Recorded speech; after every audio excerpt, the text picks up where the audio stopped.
که ستاسو په فیسبوک پیج باندې دا قسمه مسله راغلی او تاسو ته لیکلي چې تاسو د خپل فیسبوک پیج نه نور ارننګ نشئ کولی او ستاسو پیج چې دی دا ډیمونوټایز شو تاسو ته به دا سکرین شاټ هم ښکاري که دا قسم مسله راغلی یا نوټیفیکیشن راغلی او کله تاسو په هغې باندې کلیک کوئ مثلا موږ د خپل سکرین ریکارډینګ چې دی دا چالو کوو څنګه موږ د خپل سکرین ریکارډینګ چالو کوو تاسو ته به د سیټ ښکارېږي کله چې تاسو په نوټیفیکیشن زور وکړئ نو تاسو ته دا لیکل راشي دلته یې لیکلي دا وډي پټه او سپین لیکل دی پین اوټ مور لیکل دی نو په دې باندې به زور وکړئ دا ودي پټ او سپین لیکل چې دا به ځان سره وایي چې څنګه را تاسو وایي نو دلته کې تاسو ته مسله چې دی دا لیکلي د دې نه مخکې موږ تاسو ته ویلو چې کوم کسان د پاکستان نه پیجونه مونوټایز کړي نو په دې باندې اکثر مسله راځي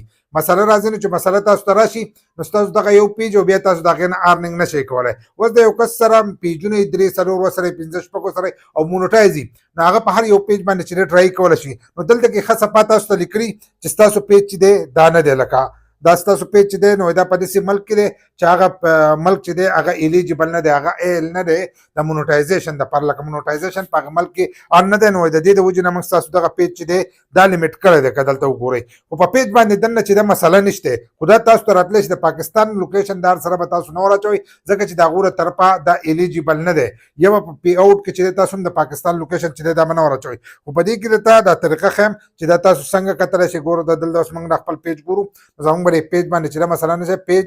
سټیټس چې دا موږ ګورو چې دا موږ وکتل نو دلته کې پیج چې دی دا زموږ پیج چې دی دا شین دی که تاسو وکتل دا شین کراس ټاکې ورسره دی دلته کې مونوټایزیشن ته موږ راشو مونوټایزیشن ته موږ رالو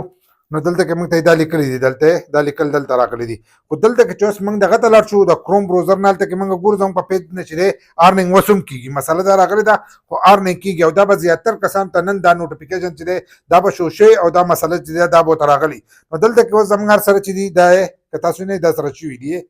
موږ ته یې لیکلي دي ستاسو پیج چې دی دا ریسټرکټ شوی دی لکه د دې نه تاسو ارننګ نشئ کولی او دلته هم لیکلي چې سور شي نو بیا تاسو د خپل پیج نه چې دی ارننګ نشئ کولی که زیړې نو لا بیا هم د ځینې ځایونو نه چې دی کولی شئ خو ارننګ چې دی هغه زموږ سټارټ دی لا بند نه دی نو اوس موږ دې ته ځو چې دا مسله په کومو شیزونو ده نو هغه دغه ته لاړ شو دلته کې سی ډیټیل چې دی دا وو د ځان سره چې دا څنګه وو چې دا موږ ووالو نو دلته کې هر سره چې دی دا ریډ شوي دي نو دلته کې چې دی مونوټایز ټول چې دی دا اوس موږ ګورو چې زموږ کنټین مونوټایزیشن چې دی دا مونوټایز دی که نه دی نو هغه اوس موږ ګورو کنټین مونوټایزیشن ته چې موږ رالو که دلته تاسو وګورئ سبسکرپشن هم دی او برین والا هم دی سټار هم دی او کنټین مونوټایزیشن چې دی اشنه دي خو که دلته تاسو وګورئ نو دلته یې لیکلی دی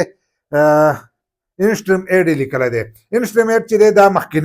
مخکینی نو په هغې باندې دا مسله چې ده دا راغلي دا د سره وجې نه دا مسله راغلی او دا نوټیفیکیشن تاسو ته د سره وجې نه راغلی دی دا د هغو له طرفه یو بګ دی ځکه انسټریم ایډ چې دی دا کله ختم شوی خو زموږ دا پیج چې دی دا د هغې نه مونوټایز و د هغې کې موږ لوکیشن چې دی هغه د پاکستان ور اچولو هر سره پکې موږ د پاکستان ور اچولو نو دوی اوس هغه نوټیفیکیشن چې دی اوس راولېږلو د فیسبوک د طرفه دا یو بګ دی که نور تاسو ارننګ وګورئ نو ستاسو ارننګ کېږي او دا زیاتر کسانو ته راغلی دی زیاتر کسانو ته راغلی د کومو کسانو پیجونه مونوټایز دي نو هغه په دې یېره کې چې زموږ د پیج نه موږ ارننګ نشو کولی نو تاسو د خپل فیسبوک پیج نه چې دی ارننګ کولی شئ نن ساعت او بل دا چې دا د هغو له طرفه یو بګ دی ځکه چې دا پروګرام چې دی دا نه مخکې نه ختم شوی دی انسټریم ایډ چې دی هغه ختم شوی دی اوس تاسو ته کنټین مونوټایزیشن چې دی دا میلاو شوی دی